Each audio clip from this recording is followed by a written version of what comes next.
Bagong tambalan or bagong katambalan ni Alden, inaabangan na mga kasembreros. Next month na para sila magsisimula mga kasembreros ha. Tapos nakakayak itong ginawa ni Alden pala dito mga kasembreros sa triathlon. Alam nyo, sa mga sinabi ni Nico Bolzico kay Alden mga kasembreros na iisa-isay natin. Tapos nakakatawa dito yung ibang fans, no? Kahit may mga asawa at saka mga lalaki. Kinilig at sumigaw kay Alden mga kasembreros. So yan at marami pang items sa vlog na ito. Unahin ko itong sobrang touching, sobrang nakakaiyak itong mga sinabi ni Nico Bolzico kay Alden mga kasembreros. So nag-post siya sa kanyang Facebook page mga kasembreros, no, si Nico. Tapos nilagyan niya talaga ng mga caption. Okay? Sabi niya dito sa isang grabe no, nakaka-touch ito mga kasembreros. Sabi niya, well, I was wrong. On race day, I was waiting at the runner's tent ready for the final leg. When Alden came in from the bike, I didn't see the same person anymore. I saw someone who had emptied the tank completely, someone who had given everything. He finished the bike in under 3 hours, and with this last ounce of energy, he handed me the chip, but it wasn't just a handoff. He passed something else. Energy, intensity, purpose. He had just come back from that dark place and brought something with him. So marami mga kasembreros, may sinabi pa siya dito na na isa pa, sabi niya, a place you only reach when you truly give everything, physically and mentally. A dark place, the kind that breaks you, strips you down and leaves you alone with nothing but your will. Not everyone gets there. It's almost a privilege, but also dangerous. Also, or because once you go there, there's no guarantee you come back the same. You come back stronger. But if you do, you come back stronger, sharper. You discover something inside you that was always there but sleeping, no? Tapos picture dito ni Alden na nakabisikleta nga mga kasabi. Napamura nga dito si Nico sa isa niyang post sa isang picture niya mga kasembreros kasama si Will na dito sa finishing line. Sabi niya, in that moment he wasn't just Alden Richards to me. Alden, he was Richards mga kasembreros. So talaga napamura si Nico Bolzico, and that energy pushed me beyond that I thought I had in me. It's rare to witness someone in that state.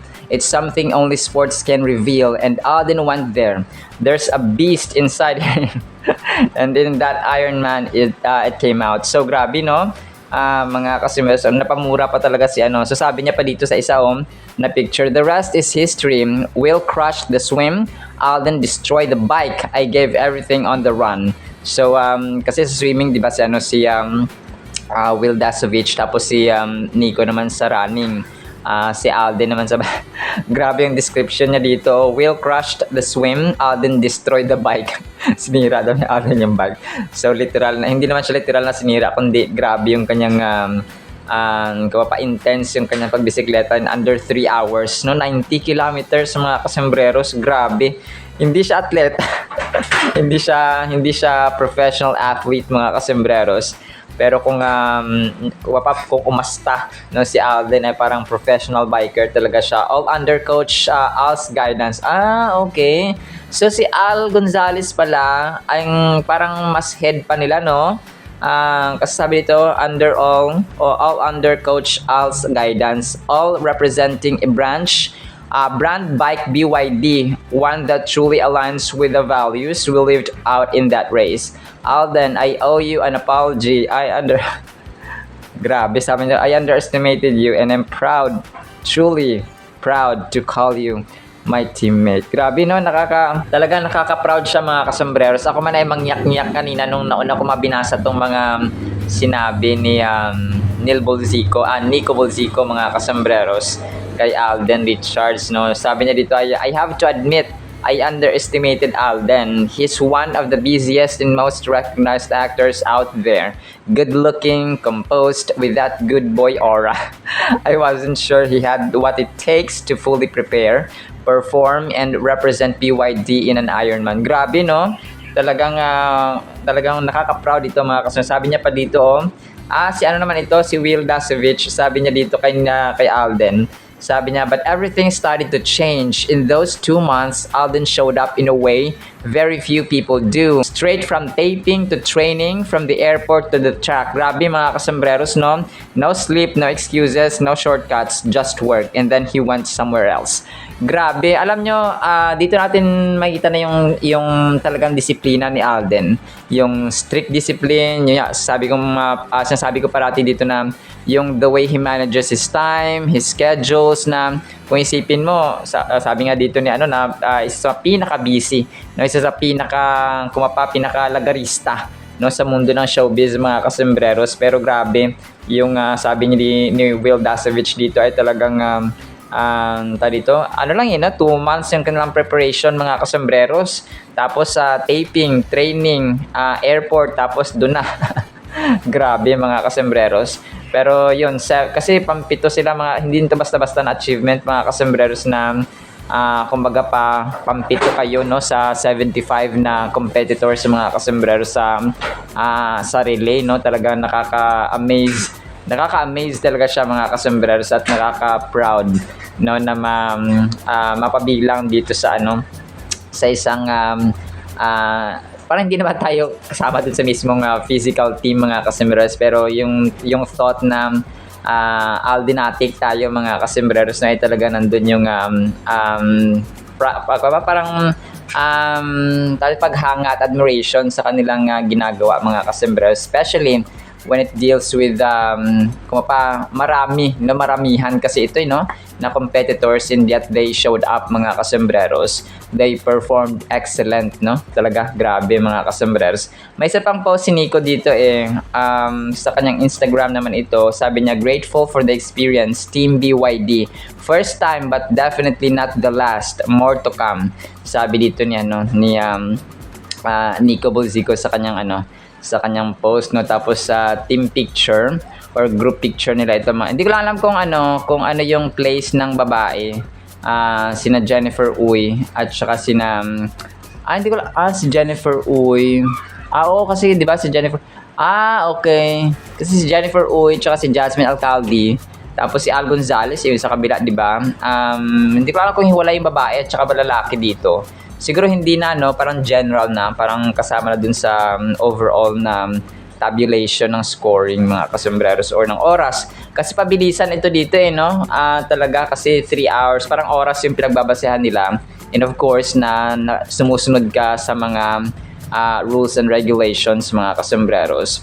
So yun. Tapos, ito na, magsisimula na tayo sa mga tilian dito. May isa dito na na talagang sobrang dito. Actually marami ito, no, parang 3 yata. So may isa dito, mamaya play ko ito. Sabi niya dito ay si Alden, sabi gano'n. Tapos sabi nung katabi niyang lalaki, parang kamukha daw niya, no, parang sabi niya kasi Bisaya, sabi niya pareho daw sila ng itsura. Tapos sabi nung nag-video na babae, sabi niya, kahadlok ba? Sabi, nakakatakot ba? No, kasi daw kamukha daw niya si Alden Richards yung katabi. Para sinupla niya mga kasembreros na tahimik ka nga dyan, mas gwapo si Alden. Parang gusto niya sabihin na ganoon mga kasembreros, no? Doon sa kanyang doon parang sa nagloloko-loko sa kanya mga kasembreros na na lalaki na kasama niya. Tapos ito, grabe, nung dumaan si Alden Richards, tapos dala-dala niya yung bike, yung tili ng babae, at saka nung lalaki, mga kasembreros, no, gay yata ito. Grabe. Nakakapa si kuya, mga kasembreros. Inabangan nila si... Talagang kung may tumili man, siya talaga yung nag-stand out dito mga kasembreros sa tili nung dumaan si Alden Richards mga kasembreros. So naka-smile na lang, no? Naka-full smile na lang si Alden Richards nung dumaan nung dumaan siya doon sa mga tumitili mga kasembreros. Mamaya play ko ito, nakakabingi siya na nakakatawa mga kasembreros, na nakakatuwa yung tili ni kuya mga kasembreros. So sobrang kulit lang noon eh. Sobrang kulit lang nila mga kasembreros. Tapos ito, ang kulit ng mga tao, isa pa dito na, di ba, in-interview na si Alden. Tapos parang bubuka-buka yung bibig ni Alden and so on mga kasembreros. Tapos ang ginawa ng ilan dito, dinab nila yung ano, yung hawak ko ang beat, hawak ko ang beat, hawak ko ang beat. Tapos Dubai Tatara, gano'n. Tapos basta no, parang ginawa nila ng dubbing mga kasembreros. Tapos beep beep beep beep beep beep beep beep beep. Sobrang kulit ng mga tao. So, play ko rin ito mga kasembreros. Sobrang good vibe yung sobrang good vibe yung nag-post ito mga kasembreros. Tapos yung last niya dito na dinab ay maglaro tayo. Maglaro, sabi nga na. Sobrang kulit eh. Iba-iba na lang talaga yung ginagawa ng iba dito sa TikTok. Yung dubbing nila ay dito, yung dubbing nila ay ibang klase mga kasembreros, iba-iba. Yung iba tili, no? Yung isa dito, tili rin ito mga kasembreros, oh. Tapos ay ito yung ano, yung tumili si ate nung kinamayan siya ni Alden sa finishing line or sa finish line mga kasembreros na sobrang ano. Tapos yung mga nag-comment dito sa kanya ay parang sinasaway siya at saka nakikitawa din siya mga kasembreros. Tapos may isa dito nag-comment, sabi niya, sobrang sikat ni Alden. Tapos nag-heart-heart yung isa. Tapos, yung isa dito, sabi ni Nea Orzales, maodi ay ni imong giadto tak, sabi niya. So, para sa Tagalog po, ito pala yung pinunta mo dyan. Sabi nga gano'n sa nag-post, no? And nakakatawa dito at saka nakakatawa din po mga kasembreros kasi di ba mga content creators sila or mga nag-upload na ng reels, no? Yung mga random fans na ito. Tapos nung in-upload na nila, di ba yung mga views nila hindi gaano marami. Tapos yung in-upload na nila yung kay Alden, yung iba 500,000, yung iba 1 million, yung iba 2 million, yung iba 400,000, iba 20,000. So tarang nakita mo dito yung relevance, no? At saka kasikatan talaga ni Alden na yung nagpo-post dati, yung mga videos lang nila ay hindi gaano marami ang views. Pero nung pinost na nila kay Alden, ay naku po, grabe. Sobrang daming views mga kasembreros ni Alden. Sabi dito ng isa, di ba, nung sinabihan siya na, ito pala yung pinunta mo dyan, tak. No, tak yata yung tawag niya mga kasembreros. Tapos sabi nung nag-upload, sabi niya, Bok, oo, sabi niya gano'n, nakalimutan ko si Michael, kadyot kasi ay saglit. So, parang nakalimutan niya yung asawa niya, na si Michael, kahit saglit lang na nakita niya si Alden Richards mga kasembreros. Tapos may picture pa ito ni Alden na naka-helmet nga siya mga kasembreros. So, ang kulit lang yun ng mga comment dito mga kasembreros at saka ng mga reactions ng mga tao. Tapos sabi pa na isa dito, hello Pogi, no, referring to Alden. Sabi ni Flor de Liz Flores, sabi niya, astang kapogi na lang. Sabi niya, sobrang sikat na. Sabi niya, sobrang pogi na lang ni Alden. No, sobrang pogi naman ni Alden. Parang sasabi niya ganoon mga kasembreros. So, sobrang kulit lang talaga, no, ng mga tao. Tapos, yun, may isa dito na nag-congrats lang siya, no, kay Alden mga kasembreros nung nung matapos si Alden. Congrats, sabi nga ganun. Tapos sabi ni Alden dito ay salamat mga sir. Good luck, thank you. Sabi nga ganun ni Alden mga kasembreros sa nag-congrats sa kanya or nag-congratulate mga kasembreros. So yun po. Tapos may isang interview dito sina Nico Bolzico at saka si Alden na medyong hindi gaano maganda yung quality ng video mga kasembreros. Pero yun, yung parang pinuri-puri niya talaga si Alden dito mga kasembreros to the highest level. Tapos ang caption niya dito ay our wild card Alden Richards 02 pulled through. New level of respect, dude, is an undercover beast. Who knew? Sabi niya. Sino ba nakaalam mga kasembreros? So yun ang sabi ni ni Nico. Tapos yun, nagpapasalamat nga siya, no, doon sa natamo or inasta ni Alden doon sa may BYD nila. So ayun po. Tapos major item tayo mga kasembreros. Ito na nga si Alden at ang kanyang katambalan sa susunod na buwan na pala ito mga kasembreros as according dito sa Chika Minute kagabi ng 24 oras mga kasembreros. So dito marami tinakal dito yung sa Stars on the Floor, tapos yung sa shoot nila sa Love Siargao next month na po mga kasembreros, sa April. Sa April nila gagawin mga kasembreros. So tapos after at parang Pero ngayong Semana Santa na Holy Week mga kasembreros ay family time daw muna si Alden Richards mga kasembreros. So dito natanong din siya kung sino yung parang nagulat siya. Dito nagulat siya na tandem sa sayawan mga kasembreros. So ang napili niya dito ay sina Jasmine Curtis Smith, Jasmine Curtis at saka si Rocco Nasino mga kasembreros. So tapos play ko na ito mamaya mga kasembreros. So si Rocco and Jasmine yung kanyang yung kanyang yung kanyang na-mention o napili na parang nagulat siya sa mga dance competitors pero na-shock talaga siya at saka na-surprise kina Rocco at Jasmine mga kasembreros. So yun, and dito of course natakal na yung Love Siargao mga kasembreros.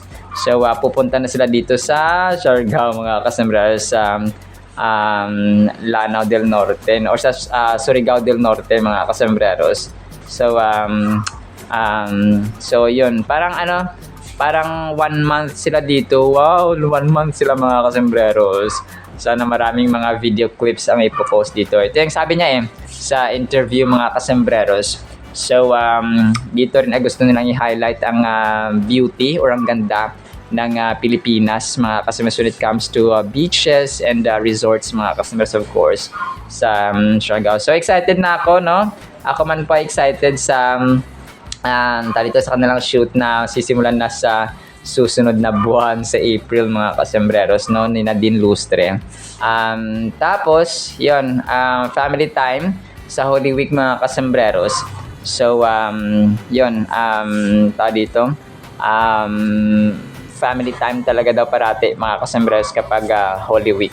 So sobrang busy daw niya first quarter of the year. Tapos nawalan siya ng time sa family. Pero ngayon ay magkakaroon na siya ng time mga kasembreros sa family, no, ngayong Holy Week mga kasembreros. So mamaya i-play ko ito mga kasembreros, no. Natakal of course dito ang BYD interview niya mga kasembreros at saka Stars in the Floor at saka sa Love Siargao mga kasembreros.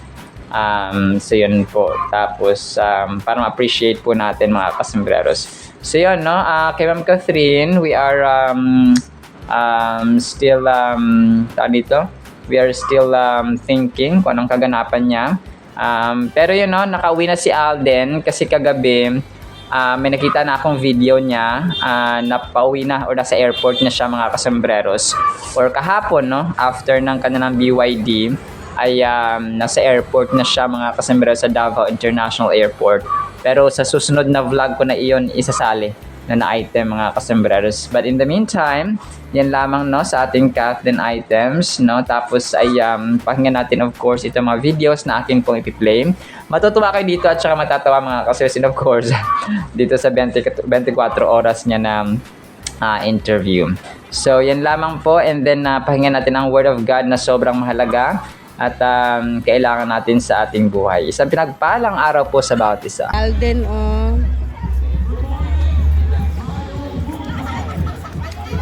Boss. Hello. Bala mo yung kaya na may daw na. Kadlok ba?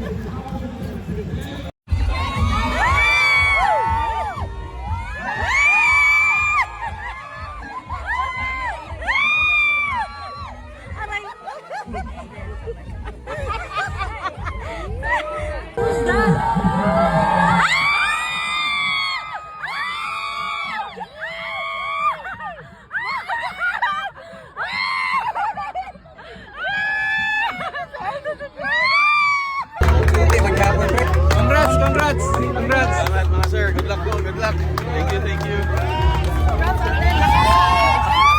Hawak mo ang beat, hawak mo ang beat, hawak mo ang beat, hawak mo ang beat. Dubai Chewy Cookie, ano tara? Ilocos Empanada, ano tara? Scramble ang tong araw, nagmamaneho ako sa lago.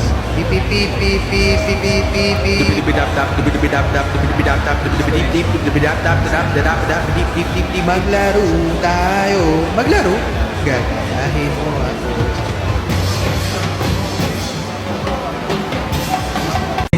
About this guy. You always think Alden Richards is a celebrity, beautiful guy that he is. He has so much grit.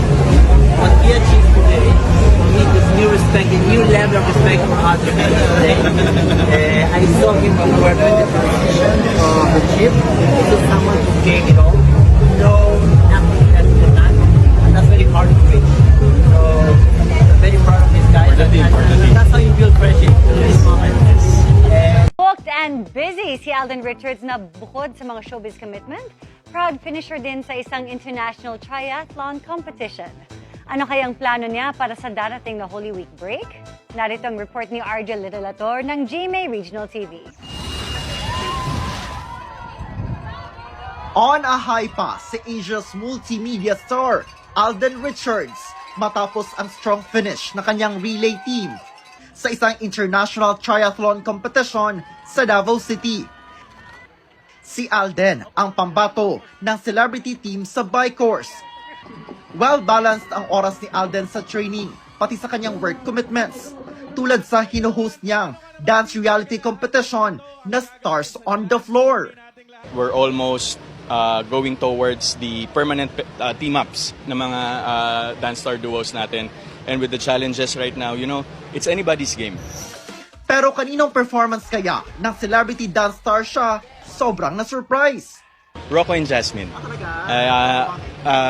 Of course, I know they can dance. Rocco is a good dancer. Jasmine is a good dancer as well. But with the performance that they're showing right now, dito sa Stars on the Floor, I've never seen them do choreographies and styles and dances like the ones that they're doing now.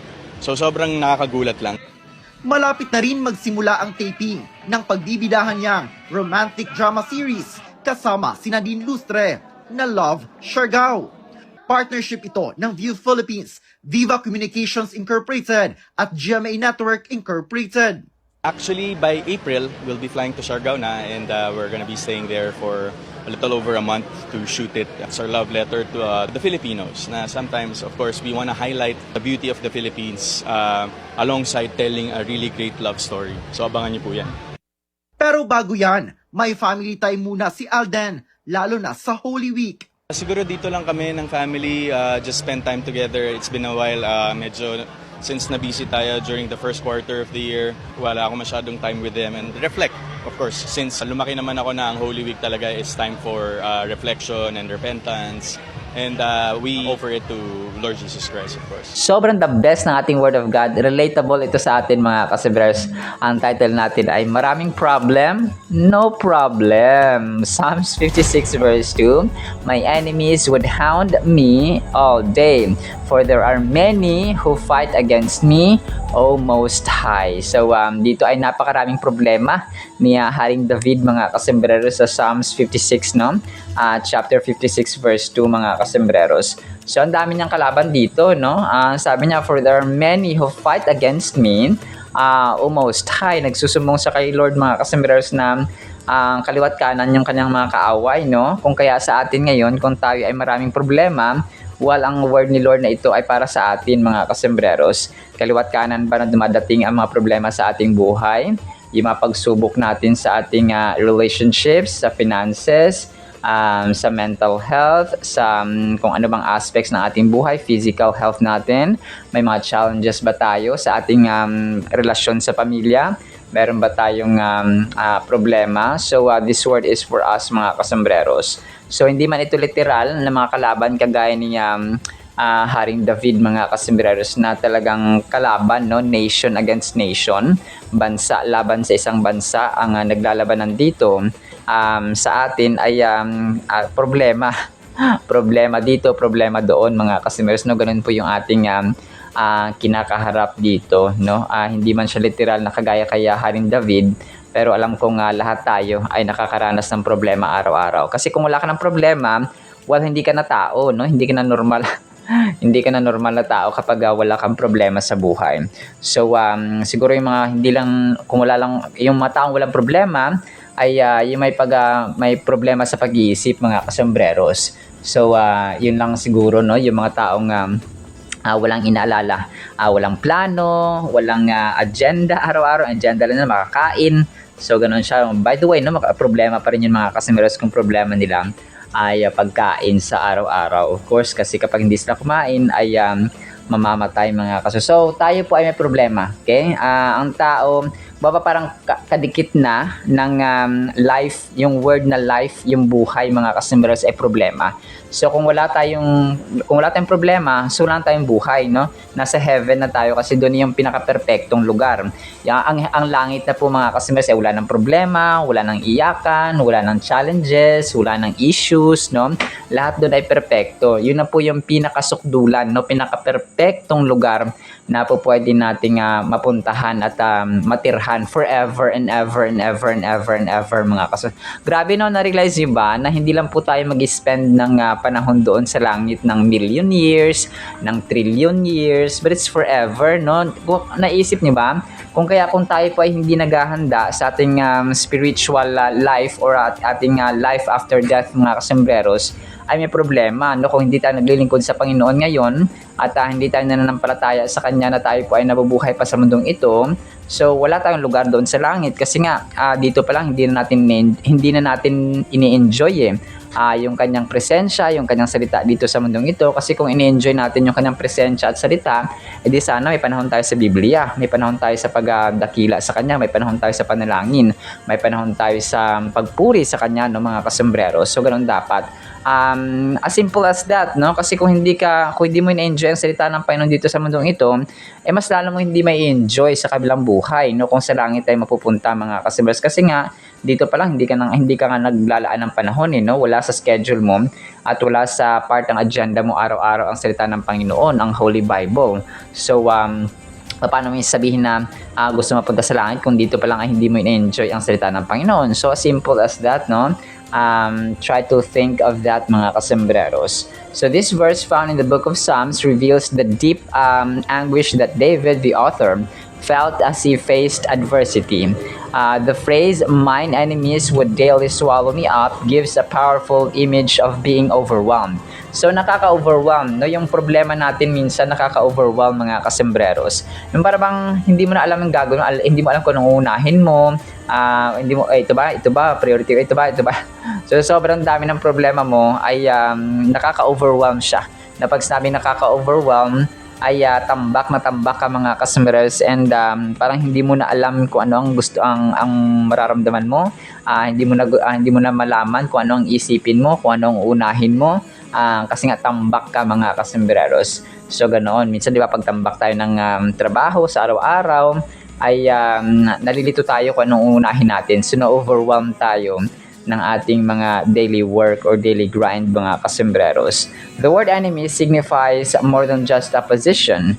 It represents the challenges and fears that confront us daily. So kagaya na mention ko kanina, yung word na enemies, no, yung word na mga kalaban mga kasembreros ay more than just yung mga kalaban natin, no, yung mga oppositions mga kasembreros.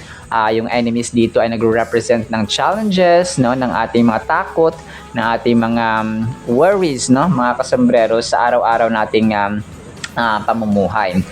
In our lives, we may not face physical enemies, but we encounter struggles, doubts, and fears that can feel just as consuming. So ganoon siya mga kasembreros. Consuming, parang nilalamon tayo ng problema. So parang ganoon siya mga kasembreros. Kasi di ba pag nilalamon tayo ng problema, ay hindi na tayo nakakapag-isip ng maayos, hindi na tayo nakakapagtrabaho ng maayos, na-anxious tayo mga kasembreros, no? Talagang basta, no? Para kang balisa mga kasembreros, at minsan ay hindi ka pa makakain, hindi ka pa makatulog mga kasembreros because of the challenges that you face. David's situation teaches us valuable life lessons. We may not be kings fleeing from jealous enemies, but we experience betrayal, fear, and loneliness. Sometimes the battles we face are internal, battling self-doubt or anxiety. So ito yung mahirap mga kasembreros. Yung battle minsan sa atin nasa loob. Okay? Sabi dito, internal siya, no? Nasa loob mga kasembreros. So may it be sa ating isipan, no, sa ating sarili mismo, self-doubt, no? Nakikipag-battle tayo, nakipaglaban tayo sa mga self-doubt natin mga kasembreros. Yung mga pagdududa natin ba, or parang sasabi, kaya ko kaya to? Malalampasan kaya natin to? Kaya ko kaya to? Matatapos kaya to? Mas-solve ka ba yung problema nito? So ganun siya mga kasembreros, anxiety, no? Na talagang iniingatan natin mga kasmeros yung mental health, no? Mental aspect natin kasi kapag anxiety na rin ang umatake sa atin ay walang sinisino yan no? Yung anxiety mga kasembreros. Anyone can be a victim of anxiety just like Sir Alden Richards, no? Na-develop yung kanyang anxiety into depression. So kung kaya wala po siyang pinipili mga customers, anyone can be a target of anxiety. So just like David, we are reminded that no matter how dire our circumstances seem, turning to God can bring us peace. So yun talaga ang pinaka the best no na solusyon mga customers ay turn to God. No, manalangin tayo, dumulog sa kanyang salita, talaga mag-spend time tayo mga kasembreros kasi spending time with God ay pinaka memorable at pinaka mahalagang moment ng ating buhay. Pinakamahalagang oras no sa ating buhay when we spend time with God mga kasembreros. Wala nang ibang mas hahalaga pa, wala nang mas ibang wala nang ibang mas oras na mas dadakila pa when we spend our time with God mga kasembreros. So ganun po siya no. Parang kung may mahalaga kang agenda sa buhay, tapos ginamit mo yung oras mo na yon or agenda mo sa Panginoon, yun yung pinakamahalaga, no? Pinaka worth it na na oras ng ating buhay mga kasembreros when we spend time reading His Word, no? In the Bible mga kasembreros, when we pray to Him, we humble down to Him mga kasembreros, we beg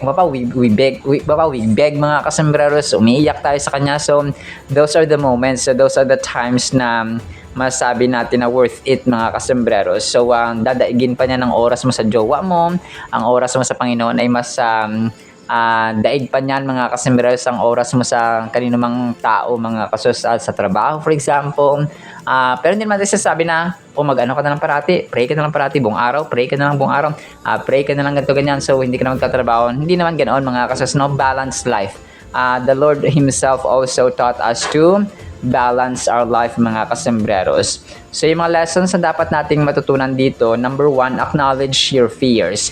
So kailangan i-acknowledge natin, akuin natin mga kasos at aminin natin kung ano ba yung mga takot natin. Ano ba yung mga pinagdududahan natin, yung mga doubts natin, yung mga weaknesses natin mga kasos. It's really important na ina-acknowledge natin, inaako natin ba nasa harapan ng Panginoon mga kasembreros. Our God always wanted us to be authentic, to be genuine, and to be honest sa kanyang harapan mga kasembreros. David openly expressed his fears and challenges, demonstrating the importance of acknowledging what weighs us down. Instead of hiding our feelings, we should bring them into the light. When we confess our struggles, they lose their power over us and we create space for healing. So ganda no? Ganda nito mga kasembreros na kapag nire-release doon natin yung ating mga takot, yung ating mga anxiety, ay nawawalan sila ng kapangyarihan laban sa atin. Number 2 na lesson, turn to God in times of trouble. So kagaya na mention natin kanina, dumulog tayo sa Panginoon. Yun yung the best na pwede natin gawin kapag tayo po ay may problema. Well, definitely hindi lang sa time na may problema tayo, but every day ng buhay natin dapat part na siya ng agenda. No, kagaya ng pagkain, hindi tayo nakakain kapag wala tayong hindi kompleto yung araw natin kapag hindi tayo kumakain. So ganun din po dapat ang panalangin at ang salita ng Panginoon, no? And then number 3, community and support, no? Mahalaga 'yun mga kasembreros, na meron tayong support from our community, especially sa ating pamilya, sa ating magulang, kapatid, asawa, anak, and so on mga kasembreros. David had allies as well, and we should surround ourselves with supportive friends and family. So yun siya, no? Talagang pamilya, yung ating community, yung simbahan na pinagsisimbahan natin, yung ating komunidad, and so on mga kasembreros. It's really important na meron tayong family support at community support in general, or church support na mga kapatiran or brethren, kapatiran sa simbahan, or mga kapanampalataya natin mga kasembreros. Alright, sinabi sa Word of God ha, nawapay pagpalaan po tayo ng pag-ibig, pananampalataya, pag-asa, at kung marami mga problema ay dumulog tayo sa ating Panginoong makapangyarihan sa lahat. In the mighty, holy, sweet, magnificent name of the Lord Jesus Christ, we pray with the communion of the Holy Spirit of the living God. And everyone said amen and amen. See you next time, mga kasamaras, and paalam po. I love you.